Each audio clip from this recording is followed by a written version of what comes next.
So hello my dear students, how are you? I hope all you are fine and doing good. So जैसा कि आप सभी लोगों को पता है कि हम अपने योद्धा बैच में शुरू किए हैं एंड हम लोग सारे जो भी हमारे इंपॉर्टेंट चैप्टर्स हैं हमारे एंट्रेंस एग्जाम के पॉइंट ऑफ व्यू से उन सारे चैप्टर्स को कवर कर रहे हैं। चाहे वो हमारा इंडियन इकोनॉमिक डेवलपमेंट हो, हमारा माइक्रो इकोनॉमिक्स हो, हमारा अकाउंटेंसी हो या बिजनेस हो, उन सारे चैप्टर्स को हम लोग कवर करेंगे। सारे चैप्टर्स की थ्योरी को कवर करेंगे। सारे चैप्टर्स के जो मोस्ट इंपॉर्टेंट एमसीक्यू बन रहे हैं, जो हमारे पास्ट ईयर पेपर में आए हैं, उन सारी चीज़ों को हम लोग कवर करेंगे।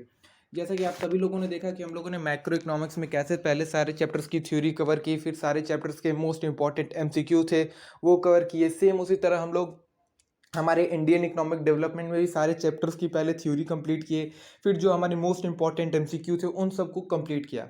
मोस्ट इंपॉर्टेंट एमसीक्यू हमारे कौन से थे? जो हमारे लास्ट ईयर पेपर्स में आए थे। जैसे कि हमारा सीयूटी एग्जाम हुआ, डीडीयू का एग्जाम हुआ, एलयू का एंट्रेंस एग्जाम हुआ, तो वहाँ पे जो जो चैप्टर से जो जो इंपॉर्टेंट एमसीक्यू आए थे उन सारे एमसीक्यू को हम लोगों ने कवर किया। आज से हम लोग हमारे बिजनेस स्टडीज़ के पोर्शन को शुरू कर रहे हैं। बेसिकली इसमें भी हम लोग जैसे कि पास्ट जो सब्जेक्ट हम लोगों ने पढ़ रखे हैं उसी के तरह इसको भी हम लोग कंप्लीट करेंगे। सुबह आप लोग को कॉन्सेप्ट की वीडियो मिलेगी एंड रात को आपको इस चैप्टर से जो भी इंपॉर्टेंट एमसीक्यू बनेगा वो सारे एमसीक्यूज़ की वीडियो मिल जाएगी। जो भी एमसीक्यू के, चाहे वो सीयूटी एग्जाम में आया हो, डीडीयू के एंट्रेंस एग्जाम में आया हो, या एलयू के एंट्रेंस एग्जाम में आया हो, या इलाहाबाद यूनिवर्सिटी या कोई भी अदर यूनिवर्सिटी एग्जाम में आया हो, जहाँ जो भी क्वेश्चन इन दो चैप्टर से इंपॉर्टेंट आपके लिए बन सकता है, उन सारे चैप्टर्स वो सारे एमसीक्यू में आपको वीडियो प्रोवाइड कर दूंगा।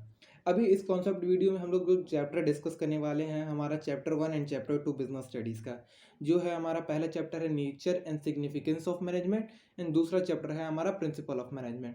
तो इस कॉन्सेप्ट वीडियो में हम लोग समझेंगे बेसिकली इस चैप्टर इन दोनों चैप्टर में है क्या क्या चीज़ें, हमें क्या क्या पढ़ना है, कहाँ कहाँ से क्वेश्चन पिकअप कर सकते हैं एंट्रेंस एग्जाम में। वो सारे इंपॉर्टेंट कॉन्सेप्ट वीडियो हम लोग अभी जो भी इंपॉर्टेंट कॉन्सेप्ट बन सकता है उसको देखेंगे एंड रात को वीडियो में आपको जो भी रहेगा इंपॉर्टेंट वो सारे फैक्ट आपको बता दूंगा।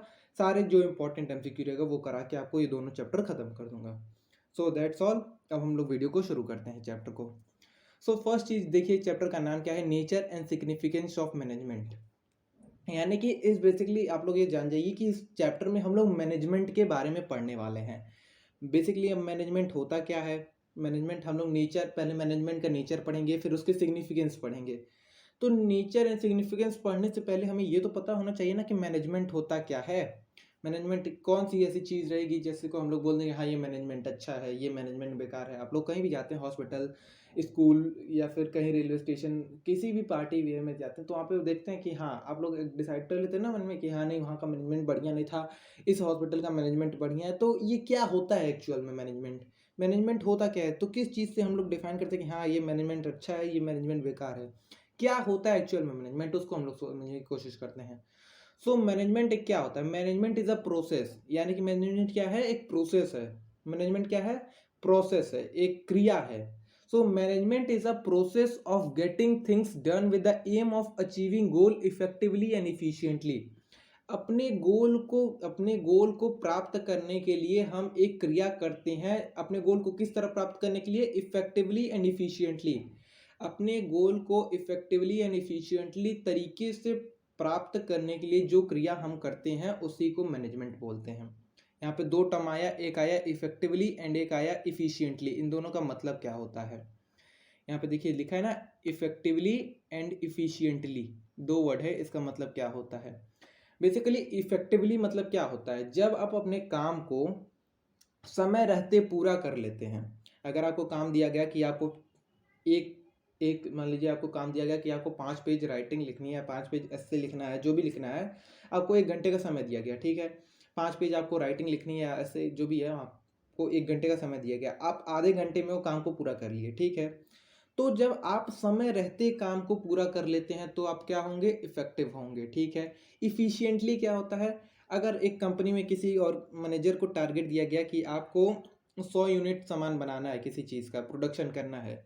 अब 100 यूनिट सामान बनाना है लेकिन आपको जो लागत लगनी है वो आपको 200 रुपये लगनी चाहिए। 100 यूनिट सामान बनाने के लिए आपकी जो लागत लगनी चाहिए वो 200 लगनी चाहिए, लेकिन आप लागत जो लगा रहे हैं वो 300 लगा रहे हैं। यानी कि जो आपका कॉस्ट सेट किया गया था आप उसके बाहर से जा रहे हैं, उसके ऊपर ऊपर जा रहे हैं, तो आप इफ़िशियंट नहीं होंगे। जब आप कॉस्ट के अंदर काम कर लेते हैं तो आप इफ़िशियंट होंगे, और जब आप समय के साथ काम को पूरा कर लेते हैं अच्छी तरीके से समय के अंदर, तो आप इफेक्टिव होंगे। समय कॉस्ट से रिलेटेड क्या है आपका इफिशिएंटली, और टाइम से रिलेटेड क्या है आपका इफेक्टिवली। तो इफेक्टिवली आपका टाइम से रिलेटेड है एंड इफिशिएंटली आपका कॉस्ट से रिलेटेड है। तो जब हम अपने काम को सही में समय रहते कम पैसे में पूरी तरीके से अच्छी तरीके से कर लेते हैं, दूसरे द्वारा करवा लेते हैं, गेटिंग थिंग्स डन है। देखिए यहाँ पे लिखा है गेटिंग थिंग्स डन, आप काम नहीं कर रहे हैं, आप काम करवा रहे हैं, ठीक है, विथ अदर। आप काम मैनेजमेंट में काम नहीं करते, आप काम करवाते हैं। तो क्या है, मैनेजमेंट इज अ प्रोसेस, यानी कि मैनेजमेंट एक क्रिया है जिसमें आप अपने काम को करवाते हैं दूसरों से with the aim of achieving goal, यानी कि ऑर्गेनाइजेशन के गोल को, जो टारगेट है ऑर्गेनाइजेशन का, आपके कंपनी का, उसको अचीव करने के लिए। और किस तरह से काम करवाते हैं, इफेक्टिवली एंड इफिशियंटली। इफेक्टिवली आपका किससे रिलेटेड है, टाइम से, एंड इफिशियंटली किससे रिलेटेड है, कॉस्ट से। यहाँ से एमसीक्यू पक्का आएगा, इफिशियंटली किससे रिलेटेड है, इफेक्टिवली किससे रिलेटेड है, आप लोग ये पॉइंट नोट करिएगा। अब बात करते हैं कैरेक्टरिस्टिक क्या होते हैं, यानी कि कैरेक्टरिस्टिक या फिर फीचर ऑफ मैनेजमेंट, मैनेजमेंट के क्या क्या फीचर हो सकते हैं। तो मैनेजमेंट के यहाँ पे कुछ फीचर्स दिए हैं, उसको हम लोग डिस्कस कर लेते हैं। फर्स्ट फीचर जो दिया है वो है management is a goal oriented process, यानी कि मैनेजमेंट क्या है, एक गोल ओरिएंटेड प्रोसेस है। मैनेजमेंट हम लोग क्यों करते हैं, एक हमारे ऑर्गेनाइजेशन का गोल रहता है, उसको अचीव करने के लिए हम लोग मैनेजमेंट करते हैं। चाहे मान लीजिए आपने कुछ, मान लीजिए आपका टारगेट होगा कि आप बोर्ड में या फिर एंट्रेंस एग्जाम में हमको अपना सिलेक्शन पाना है, तो आपको जब आप टारगेट सेट हो गया, आपका सिलेक्शन पाना है, तो आप उसके हिसाब से मैनेजमेंट करेंगे ना, कि हमें कौन सी बुक पढ़नी है, कौन से वीडियो से लेक्चर, कौन से लेक्चर से अपना सिलेबस कवर करना है, कहाँ हमें मॉक टेस्ट देना है, कहाँ हमें टेस्ट देना है। तो ये सारी चीज़ें आप मैनेजमेंट करेंगे ना अपने गोल को देखते हुए। तो इसी को, इस वजह से इसको मैनेजमेंट को गोल ओरिएंटेड प्रोसेस बोला जाता है। दूसरा पॉइंट आता है management is a continuous process. Management क्या है, कंटिन्यूअस प्रोसेस है। कंटिन्यूअस प्रोसेस बोला जाए तो मैनेजमेंट जो है आपका ये नहीं है कि आपका एक गोल अचीव हो गया तो अब आप मैनेजमेंट नहीं करेंगे। आपका सिलेक्शन हो गया, एंट्रेंस एग्जाम मान लीजिए आप क्रैक दिए, एंट्रेंस एग्जाम क्रैक हो गया, अब आपका सिलेक्शन हो गया। अब आप किस हिसाब से मैनेजमेंट करेंगे, अब आप अपने सेमेस्टर एग्जाम के लिए मैनेजमेंट करेंगे कि अब हमें क्या क्या सब्जेक्ट पढ़ने हैं, उसका सिलेबस क्या है, हमारे सेमेस्टर एग्जाम में हमें अच्छा मार्क्स गेन करना है, तो उसके लिए क्या क्या चीज़ें पढ़नी पड़ेंगी। तो वो आप जब करेंगे तो वो क्या होगा, आप मैनेजमेंट जो है मतलब है वो आपका एक जगह रुकेगा नहीं, एक टारगेट को अचीव करने के बाद वो आगे भी बढ़ता रहेगा। तो इस वजह से management is a continuous process, यानी कि मैनेजमेंट को एक कंटिन्यूअस प्रोसेस के रूप में माना गया है।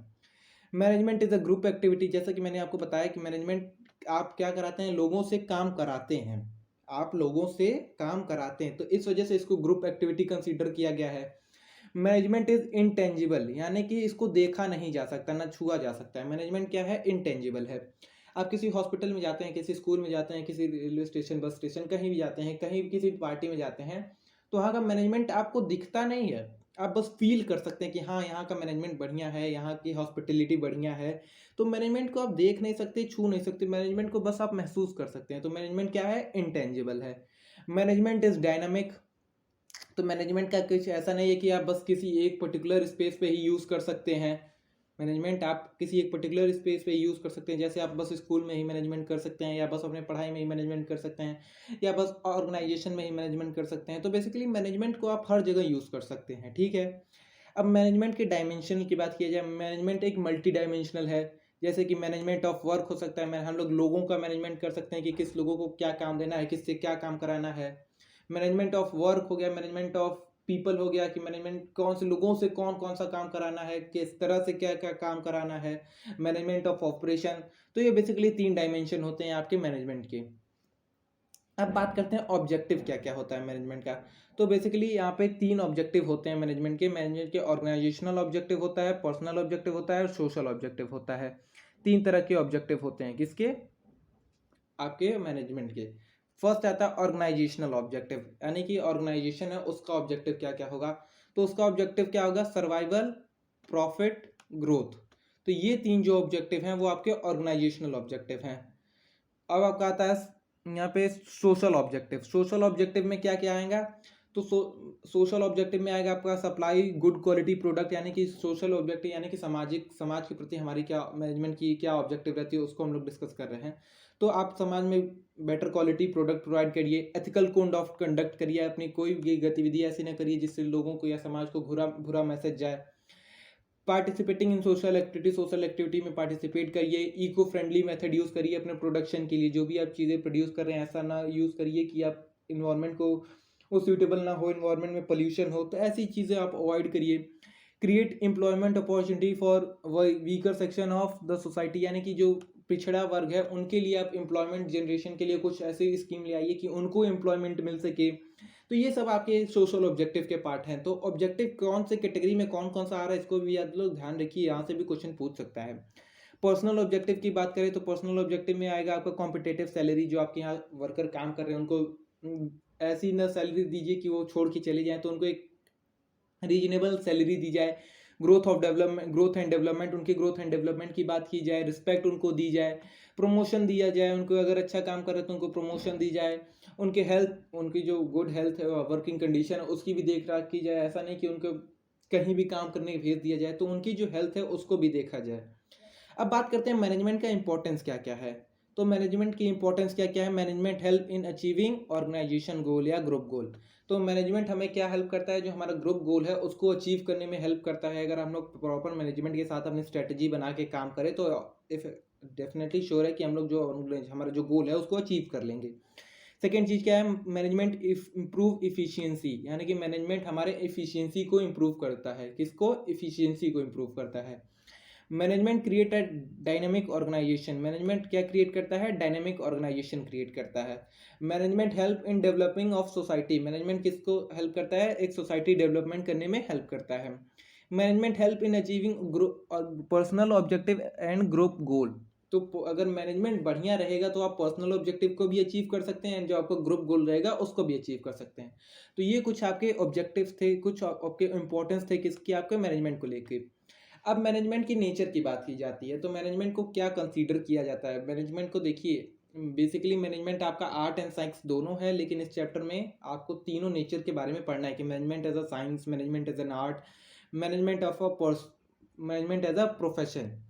तो यहाँ पे मैनेजमेंट के एज अ साइंस की बात की जा रही है कि नेचर मैनेजमेंट एक्चुअल में है क्या, मैनेजमेंट साइंस है, कहाँ गया, एक second,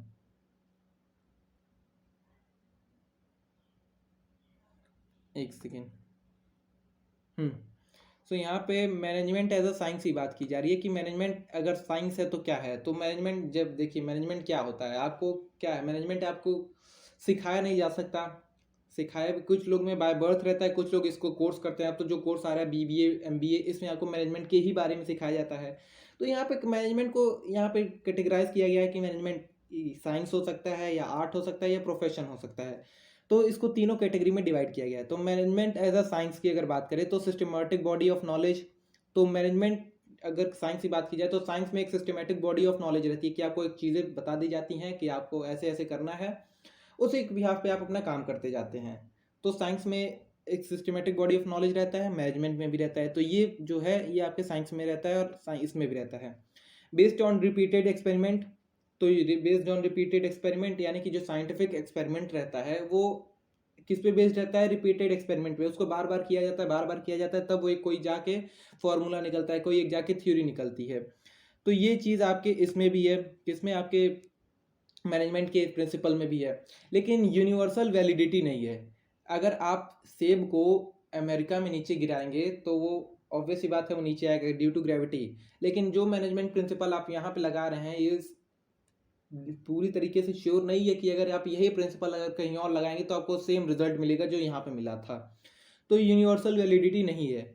management as an art की बात की जाए तो सिस्टमेटिक बॉडी ऑफ नॉलेज भी रहता है। आर्ट एज अ आर्ट में आपके सिस्टमेटिक बॉडी ऑफ नॉलेज रहता है, मैनेजमेंट में भी आपके सिस्टमेटिक बॉडी ऑफ नॉलेज रहता है।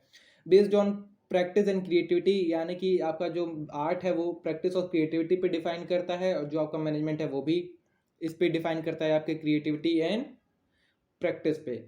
अब पर्सनलाइज्ड एप्लीकेशन, यानी कि आप आर्ट में जो करते हैं तो अपनी तरफ से भी कुछ उसमें टच देने की कोशिश करते हैं। सेम उसी तरह मैनेजमेंट में भी होता है, अपना पर्सनलाइज एप्लीकेशन भी यूज़ करना पड़ता है, किसमें, मैनेजमेंट में, सेम एज आर्ट। तो मैनेजमेंट को हम लोग बेसिकली तीनों प्रिंसिपल जो हैं वो आपके आर्ट से मेल खाते हैं। तो इसको हम लोग क्या कंसीडर करते हैं, मैनेजमेंट इज अ आर्ट। क्या कंसीडर करते हैं, management is a art. Management as a profession की बात कर लेते हैं तो सिस्टमेटिक बॉडी ऑफ नॉलेज यहाँ पे भी रिक्वायर है, सब में रिक्वायर है। प्रेजेंस ऑफ प्रोफेशनल एसोसिएशन, तो अगर आप किसी प्रोफेशन में एंटर करना चाहते हैं, जैसे डॉक्टर के लिए एमबीबीएस है, लॉयर के लिए इंडियन काउंसिल बोर्ड है, सीए के लिए चार्टर अकाउंटेंट बनना चाहते हैं तो सीए का बोर्ड है, तो आपको एक प्रोफेशनल एसोसिएशन चाहिए एंटर करने के लिए। अभी तक तो मैनेजमेंट को लेकर नहीं है, लेकिन अब बन रहा है, जैसे बीबीए एमबीए आ रहे हैं तो उसको लेके एक प्रोफेशनल वो बनेगा, एसोसिएशन बनेगा एंट्री के लिए, जो आपकी एंट्री को रिस्ट्रिक्ट कर सकता है। जैसे वही थर्ड पॉइंट दिया है, रिस्ट्रिक्टेड एंट्री, मैनेजमेंट कोई भी कर सकता है लेकिन प्रोफेशन जो है वो सब लोग नहीं कर सकते हैं। सर्विस मोटिव, जो आपका मैनेजमेंट है वो सर्विस मतलब जो आपका प्रोफेशन है वो सर्विस मोटिव के लिए रहता है, लेकिन जो मैनेजमेंट रहता है वो आपका सर्विस मोटिव के लिए नहीं रहता है। अब बात करते हैं लेवल ऑफ मैनेजमेंट की। बेसिकली जो आपका मैनेजमेंट है उसको 3 लेवल में डिवाइड किया गया है, top level, middle level, middle level और आपका लोअर लेवल। तो तीनों के फंक्शन दिए हैं, तीनों का क्या क्या फंक्शन है वो उसको देखते हैं। डिसाइड ऑर्गेनाइजेशनल ऑब्जेक्टिव, यानी कि जो टॉप लेवल है आपके ऑर्गेनाइजेशनल ऑब्जेक्टिव को डिफाइन करता है। फार्मिंग प्लान एंड पॉलिसी, आपके प्लान एंड पॉलिसीज को डिफाइन करता है। कौन करता है? जो आपका टॉप लेवल रहता है, top level of management. Assign job to different individual working at a middle level, यानी कि जो मिडिल लेवल पे लोग काम कर रहे हैं, जो मिडिल लेवल पे लोग ये लोग हैं, इनको जॉब बताता है, इनको डिफाइन करता है कि आपको क्या क्या काम करना है। Maintain relation with government in abroad, तो गवर्नमेंट से जो टॉप लेवल रहता है वो किस चीज़ के लिए रिस्पॉन्सिबल है? अगर गवर्नमेंट से कोई लाइसेंस लेना है, गवर्नमेंट से कोई परमिशन लेनी है, या बाहरी दुनिया से कौन रिलेटेड रहता है? तो बेसिकली टॉप लेवल रिलेटेड रहता है। ये आपकी जो इंपॉर्टेंस है, आप लोग इसको देख लीजिए, यहाँ से भी क्वेश्चन बन सकता है कि बाहरी दुनिया से संपर्क कौन करता है, मिडिल लेवल को कौन असाइन करता है कि क्या ड्यूटीज करनी है क्या नहीं करना है, प्लान एंड पॉलिसीज कौन बनाता है, तो टॉप लेवल बनाता है। ये सब इंपॉर्टेंस आप लोग देख लीजिएगा। It responsible for welfare and survival of organisation, तो ये आपके वेलफेयर, आपके ऑर्गेनाइजेशन के वेलफेयर एंड सर्वाइवल के लिए रिस्पॉन्सिबल रहता है। कौन? आपका टॉप लेवल। बात करें अगर मिडिल लेवल ऑफ मैनेजमेंट की, तो transfer plan and policy form by top level to lower level, यानी कि टॉप लेवल द्वारा जो प्लान एंड पॉलिसीज बनाई गई हैं उसको ये नीचे स्तर पर लोअर लेवल तक पहुंचाने में मदद करता है। कौन? Middle level. It involve in recruitment of employ, यानी कि एम्प्लॉय की अगर भर्ती करनी है तो आपका मिडिल लेवल इसके लिए रिस्पॉन्सिबल रहता है। They work linkage pin between top level and lower level, यानी कि ये एक तरह से लिंकेज का काम करता है, जो आपका टॉप लेवल है और लोअर लेवल है उसके बीच में एक लिंकेज का काम करता है, कि इन दोनों को जोड़ने का काम करता है। Cooperate with other department of smooth functioning, यानी कि अदर फंक्शन के साथ ये कोऑपरेट करता है ताकि जो फंक्शन है वो स्मूथली हो सके और काम जो हो रहा है ऑर्गेनाइजेशन में वो ईजिली हो सके। इसलिए जो आपका मैनेजमेंट है उसको 3 पार्ट में डिवाइड किया गया है, top level, middle level and आपका लोअर लेवल, या इसको लोअर लेवल ऑफ मैनेजमेंट, इसको सबॉर्डिनेट लेवल भी कहते हैं। आप लोग इसको ध्यान दीजिएगा। तो बात करते हैं फंक्शंस ऑफ मैनेजमेंट के। अब मैनेजमेंट के कितने फंक्शंस होते हैं, तो आप लोग इससे रूबरू होंगे, क्लास 12th में आप लोगों ने एक बार इसको पढ़ा ही होगा। तो मैनेजमेंट के कितने फंक्शन होते हैं? 5 फंक्शन होते हैं। कौन कौन से? Planning, organising, staffing, directing, controlling. ये सीक्वेंस याद रखिएगा, इससे आपका क्वेश्चन बनता ही बनता है, हर साल आता है। एक सीक्वेंस याद रखिएगा, आपका इंपॉर्टेंट है, हर साल क्वेश्चन बनता है। Planning, organising, staffing, directing, controlling. अब इसके क्या क्या, इसको चैप्टर में इसके क्या क्या ब्रीफ हैं उसको हम लोग, इसकी जो थ्योरी है उसको आगे के चैप्टर्स में पढ़ेंगे, इसका जब चैप्टर्स आएगा। अब यहाँ पे एक वर्ड आता है कोऑर्डिनेशन, तो एक सेंटेंस आता है, coordination is the essence of management. ये सेंटेंस आप लोग याद रखिएगा, coordination is the essence of management. यहाँ से आपका एमसीक्यू 1 मार्क्स का बनेगा ही बनेगा। अगर आप कहीं लिखना चाहें तो लिख लीजिए, coordination is the essence of management. यहाँ से क्वेश्चन बनेगा ही बनेगा इस सेंटेंस से। तो यहाँ पे कोऑर्डिनेशन के बारे में कुछ दिया, उसको पढ़ लेते हैं। Coordination is needed to perform all the function of management. Coordination आपके सारे फंक्शन को परफॉर्म करने के लिए मददगार करता है। Coordination is required at every level of management, ये हर लेवल पे मैनेजमेंट के रिक्वायर करता है, यानी कि हर लेवल पे इसकी ज़रूरत पड़ती है। Coordination is the most important function of an organisation, यानी कि ऑर्गेनाइजेशन का मोस्ट इंपॉर्टेंट फंक्शन है क्या? कोऑर्डिनेशन। कोऑर्डिनेशन क्या है बेसिकली? कोऑर्डिनेशन बेसिकली है आपका एक चीज़ से दूसरे चीज़ से रिलेशन, यानी कि एक तरह से इसका हिंदी वर्ड होगा, हिंदी वर्ड एग्जैक्ट इसका याद नहीं आ रहा, लेकिन एक तरह से आपको एक से दूसरे चीज़ में रिलेशन जो रहता है उसको कोऑर्डिनेशन कहते हैं। इसको तालमेल, हिंदी वर्ड इसका कोऑर्डिनेशन का तालमेल होगा। तो अगर आपका एक ऑर्गेनाइजेशन से दूसरे मतलब एक चीज़ से दूसरी चीज़ में आपका तालमेल अच्छा है तो वो आपके काफ़ी ऑर्गेनाइजेशन में फ़ायदा होगा। और आपकी एक एम्प्लॉय से दूसरे आप जो एम्प्लॉय या काम कर रहे हैं उनका तालमेल बढ़िया है, उनका कोऑर्डिनेशन बढ़िया है, तो बेसिकली अच्छी सही बात है कि वो ऑर्गेनाइजेशन के पॉजिटिव वे में काम करेंगे, ऑर्गेनाइजेशन को ऊपर उठाने के लिए काम करेंगे। तो यहाँ पे कुछ फीचर्स दिए और कोऑर्डिनेशन के, उसको देख लेते हैं। कोऑर्डिनेशन इंटीग्रेट ग्रुप एफर्ट, यानी कि कोऑर्डिनेशन जो है वो आपके ग्रुप एफर्ट को इंटीग्रेट करता है, यानी कि एक साथ लाता है। Coordination is a continuous process. जो कोऑर्डिनेशन है वो भी आपका कंटिन्यूअस प्रोसेस है। Coordination is pervasive function. Coordination जो है आपका परवेसिव फंक्शन है। Coordination is a deliberate function. Coordination आपका डेलिब्रेट फंक्शन है।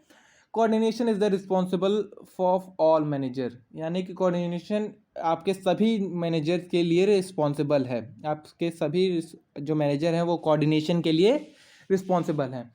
यहाँ पे बात आती है इम्पोर्टेंस ऑफ कोऑर्डिनेशन। तो कोऑर्डिनेशन के इम्पोर्टेंस की 3 चीज़ पे निर्भर करते हैं, आपके साइज ऑफ ऑर्गेनाइजेशन पे, फंक्शनल डिफरेंशिएशन पे और स्पेशलाइजेशन पे।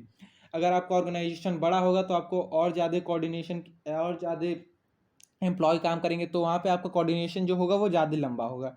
फंक्शनल डिफरेंशिएशन, तो अगर आपके कई सारे प्रोडक्ट आपके कंपनी में बन रहे हैं, कहीं पैकिंग हो रहा है, कहीं मैन्युफैक्चर हो रहा है, कहीं उसका लेबलिंग हो रहा है, तो इसमें भी कोऑर्डिनेशन आपके लिए इंपॉर्टेंट है। अलग अलग अगर फंक्शनल आपके अलग अलग काम कर रहे हैं तो उसमें आपका कोऑर्डिनेशन बढ़िया रहेगा, तो भी काम आपके ऑर्गेनाइजेशन के पॉजिटिव वे में काम होगा। स्पेशलाइजेशन, आपके अगर स्पेशलाइजेशन आपके कंपनी में अलग अलग कोई काम कर रहा है, कोई मैनेजर है, कोई क्लर्क है, कोई कुछ है, तो सब लोग अपने आप को समझता है, आप लोग देखेंगे कई सब लोग अपने आप को स्पेशलाइज ही समझता है कि हाँ जो भी वो डिसीजन लेंगे वो सबसे बढ़िया रहेगा, अगर और कोई डिसीजन लेता तो वो काम नहीं करेगा। सब लोग अपने आप को एक तरह से बेस्ट ही कंसीडर करता है। तो इस चीज़ को, पर्सनल ईगो को हटा के ऑर्गेनाइजेशन गोल को अचीव करने के लिए अच्छे से पॉजिटिव वे में अचीव करने के लिए कोऑर्डिनेशन भी काफ़ी मदद करता है। सो इस चैप्टर में इतना ही था। अब हम लोग आगे वीडियो में आपके चैप्टर 2 को डिस्कस करेंगे। सो स्टूडेंट, अभी तक हम लोगों ने चैप्टर 1 पढ़ा, जिसमें हम लोगों ने हमारे मैनेजमेंट के बारे में पढ़ा कि एक्चुअल में मैनेजमेंट होता क्या है। अब हम चैप्टर 2 में पढ़ेंगे कि मैनेजमेंट के कुछ प्रिंसिपल्स ऑफ मैनेजमेंट। चैप्टर का नाम है, आपके चैप्टर 2 का नाम प्रिंसिपल्स ऑफ मैनेजमेंट। बेसिकली इस वीडियो में हम लोग, मतलब इस चैप्टर में हम लोग डिस्कस करेंगे एक्चुअल में प्रिंसिपल क्या होता है, प्रिंसिपल ऑफ मैनेजमेंट से क्या मतलब है, और भी सारी चीज़ें, जैसे फ्रेल्स प्रिंसिपल ऑफ मैनेजमेंट के बारे में हम लोग डिस्कस करेंगे। फिर हम लोग साइंटिफिक टेक्निक ऑफ टेलर के बारे में डिस्कस करेंगे, साइंटिफिक मैनेजमेंट के बारे में डिस्कस करेंगे। जो भी चीज़ें हैं इस चैप्टर को में जहाँ से आपका एमसीक्यू पूछ सकता है, वो सारी चीज़ें डिस्कस करेंगे। तो फर्स्ट चीज़ क्या है, प्रिंसिपल ऑफ मैनेजमेंट को हम लोग समझने की कोशिश करते हैं कि एक्चुअल में ये प्रिंसिपल ऑफ मैनेजमेंट होता क्या है। So a principle refer to a statement of fundamental truth which help the management of taking managerial action और डिसीजन। बेसिकली क्या है प्रिंसिपल ऑफ मैनेजमेंट, यानी कि मैनेजमेंट के लिए जो प्रिंसिपल्स हैं, जैसे कि जो सिद्धांत हैं जिसके बिहाफ पे आपको डिसीजन लेना है, अपने एक्शंस एंड डिसीजन लो भी लेना है, आपको मैनेजमेंट के पॉइंट ऑफ व्यू से जो भी डिसीजन लेना है वो आपके उस प्रिंसिपल पे अगर बेस्ड रहें तो आप मैनेजमेंट जो भी आप करेंगे वो अच्छा करेंगे। तो जो भी प्रिंसिपल्स या गाइडलाइन आपको प्रोवाइड करते हैं मैनेजमेंट के लिए, उसी को हम लोग बोलते हैं प्रिंसिपल्स ऑफ मैनेजमेंट। क्या होता है प्रिंसिपल्स ऑफ मैनेजमेंट, एक लाइन की डिफिनेशन है इसकी, refers to a statement of fundamental truth.